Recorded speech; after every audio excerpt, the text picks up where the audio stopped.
Hello बच्चों, स्वागत है आप सभी का स्मार्ट स्टडी SDR चैनल पर। मेरा नाम है प्रेमलता और मैं क्लास 10th मैथ सब्जेक्ट के साथ आप लोगों के बीच में उपस्थित हूँ। कैसे हैं आप सभी लोग? उम्मीद करते हैं स्वस्थ होंगे, मस्त होंगे और अच्छे से अपनी पढ़ाई कर रहे होंगे। तो आइए शुरू करते हैं। हमारा टॉपिक चल रहा था वास्तविक संख्याएं, रियल नंबर्स। इस वीडियो में हम लोग सॉल्व करने वाले हैं क्वेश्चन नंबर 8 और क्वेश्चन नंबर 9। तो आइए शुरू करें। क्वेश्चन नंबर 8 है 18 और 117 के HCF को 18m-117 के रूप में दर्शाया गया है। यम का मान ज्ञात कीजिए, साथ ही 18 और 117 का LCM ज्ञात कीजिए। तो आइए इसको सॉल्व करते हैं। 18 और 117 का HCF किस रूप में दिया है? 18m-117 दिया है। तो हम सबसे पहले क्या करेंगे? 18 और 117 का HCF निकाल लेंगे।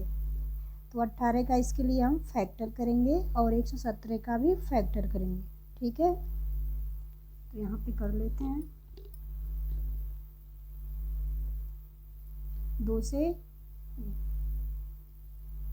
2 9 18, इसके बाद में 3 से 3 त्रिका 9, 3 एकम 3। ठीक है, तो इसके फैक्टर हो गए 2 गुणे 3 गुणे 3। ठीक है, उसी तरीके से हम 117 का भी निकालेंगे, इसका भी फैक्टर कर लेते हैं।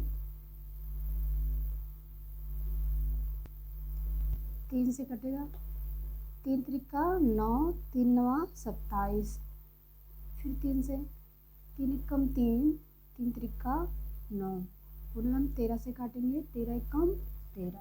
ठीक है, तो इसके फैक्टर हो गए 3 गुणे 3 गुणे 13। ठीक है, अब HCF निकाल लेंगे। HCF इक्वल क्या हो जाएगा? यहाँ पे इसका HCF क्या हो जाएगा? 3। ठीक है, HCF इसका हो गया 3 त्रिका 9, एक बार और 3 है यहाँ पे, गुणे 3 क्या हो जाएगा? 3 त्रिका 9, HCF इसका हो गया 9।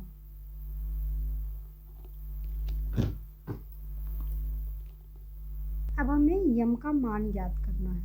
तो यहाँ पे HCF हो गया 9, जबकि इसका HCF कितना दिया है? HCF दिया है 18m-117 बराबर हो जाएगा 9, क्योंकि 9 के बराबर हो गया। प्रश्न अनुसार लिख देंगे।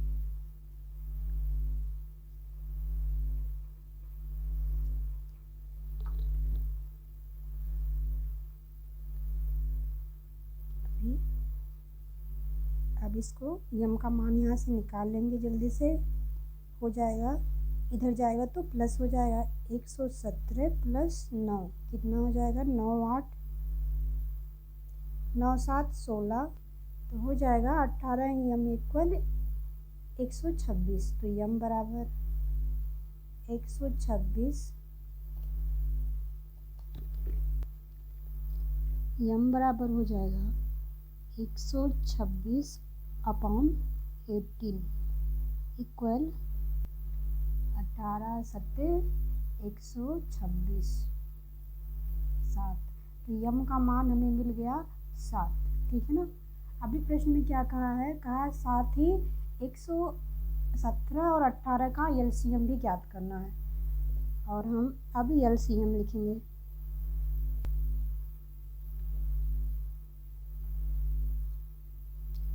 और 117 HCF दिया है, मिल गया, हम लोग निकाल लिए 9 हमें अब एलसीएम ज्ञात करना है। एलसीएम क्या होगा? यहाँ हमने गुणनखंड किया है, यहाँ से भी निकाल सकते हैं, बाकी फार्मूले से भी निकाल सकते हैं। हम निकाल लेंगे। यहाँ पे क्या हो जाएगा? 2 गुणे 3 गुणे 13, 2 गुणे 3 गुणे 13। यहाँ पे रहेगा 2 गुणे 3 गुणे 3 और गुणे 13 रहेगा, क्योंकि यहाँ पे जो है 3 एक बार कॉमन है और एक बार यहाँ 2 बार कॉमन है, और साथ में 13 और 2 भी रहेगा। तो हो जाएगा 3 त्रिक का 9, 9 दूनी 18 गुणे 13। तो आपस में गुणा करने पर ये हो जाएगा 234। इस तरीके से एलसीएम जो हो गया 234 आंसर। ये है हमारा क्वेश्चन नंबर 8।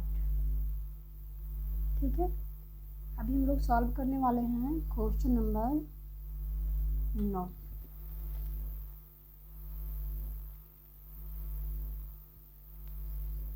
क्वेश्चन नंबर 9 है, जांच कीजिए कि किसी प्राकृत संख्या n के लिए संख्या 6 पे पावर n अंक 0 पर समाप्त हो सकती है। 6 पे पावर n क्या 0 पर समाप्त हो सकती है? 0 पर कोई संख्या समाप्त होती है तो वो क्या होती है?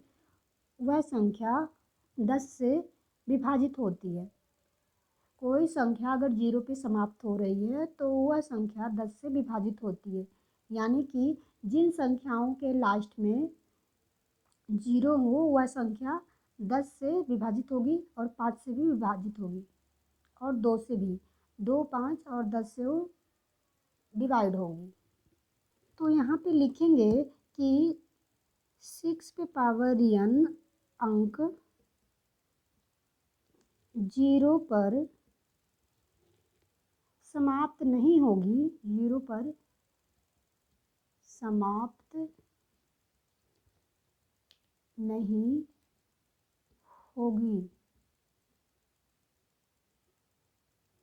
होगी, क्योंकि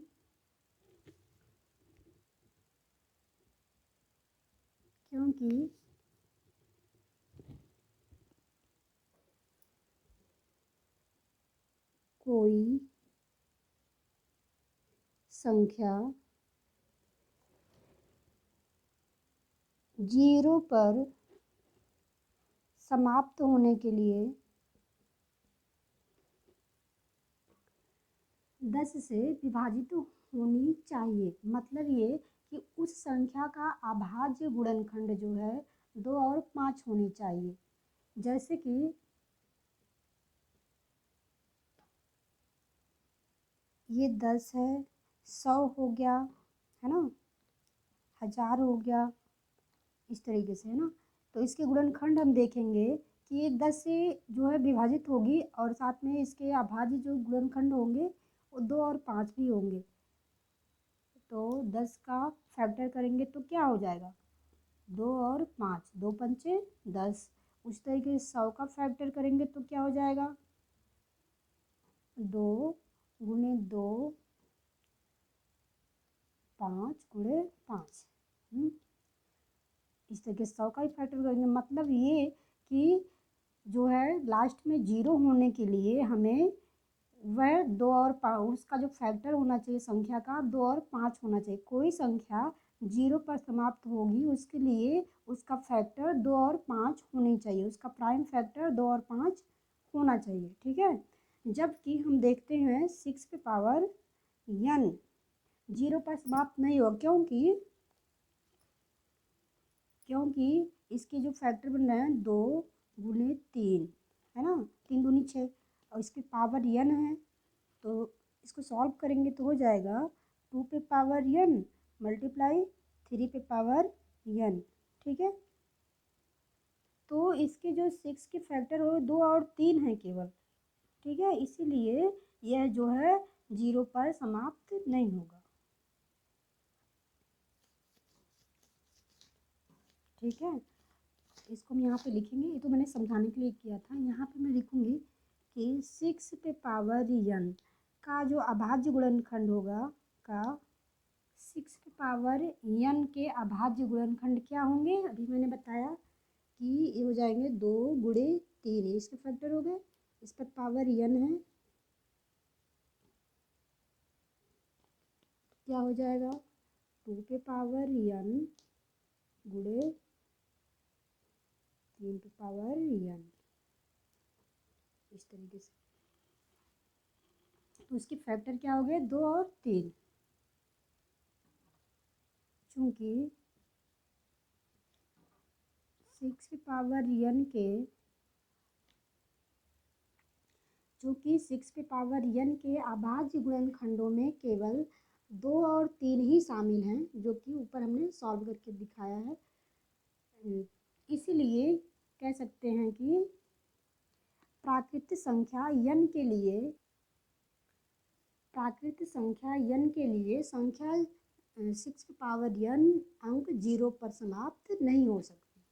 ठीक है, ये हो गया क्वेश्चन नंबर 9। इस तरीके से क्वेश्चन नंबर 9 और क्वेश्चन नंबर 8 इस वीडियो में समाप्त होता है। मिलते हैं